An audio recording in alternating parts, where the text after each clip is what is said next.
1924 జరిగినటువంటి హ్యూమిలియేషన్, జైలుకు పోయిన వాళ్ళు, తప్పుడు కేసులు పెట్టించుకున్న వాళ్ళు, రాష్ట్రాన్ని వదిలిపెట్టిపోయిన వాళ్ళు ఒక్కరు కాదు అధ్యక్ష.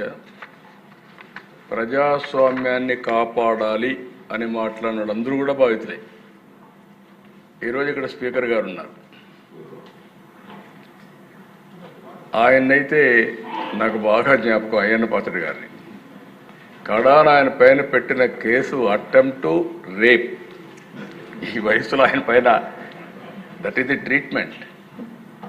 ఆయన ఇంటి దగ్గర అయితే ఎంత భయంకరంగా ప్రయత్నం చేశారంటే, ఇక్కడ ఉండే వాళ్ళందరికంటే 5 సంవత్సరాలు ప్రతి ఒక్క కేసుని ప్రత్యక్షంగా మానిటర్ చేసి, మళ్ళీ నిద్రలేని రాత్రులు, మళ్ళీ వీళ్ళు జైలుకు పోతే బయట వచ్చే వరకు ఇదే పని. అడ్వకేట్స్ డబ్బులు లేకపోతే అప్పులు చేసి కేసులు కూడా వాదించిన పరిస్థితి.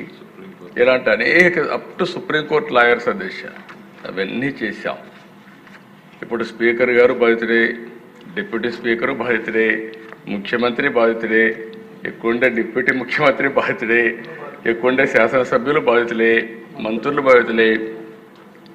ఎప్పుడు అధ్యక్ష నా మీద ఎవరు కేసులు పెట్టాలంటే భయపడతారు, ఎందుకంటే నేను ఏ తప్పు చేయను కాబట్టి.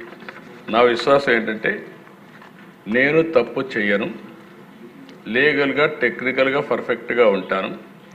ఎవడైనా తప్పు చేస్తే మాత్రం వాడి గుండెల్లో రైళ్లు బరిగి తీర్చే వరకు, వాడు మారే వరకు వదిలిపెట్టను. అది నా పద్ధతి, అది చరిత్ర కూడా.